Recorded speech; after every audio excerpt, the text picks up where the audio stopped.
ಅದೇ ನನ್ನ ಸೆಂಟಿಮೆಂಟ್. ಇಡೀ ಲೋಕವೇ ನಮಗೆ ಎದುರಾದರು ಇಂಥ ಸೋದರರ ಅನುಬಂಧವ ತಡೆಯಲು.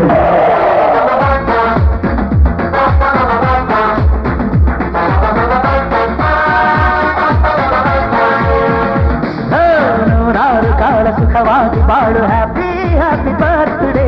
ದಿನ ಬಾಳು ಎಂದು ಬೆಳಕಾಗಬೇಕು, ಹ್ಯಾಪಿ ಹ್ಯಾಪಿ ಬರ್ತ್ಡೇ.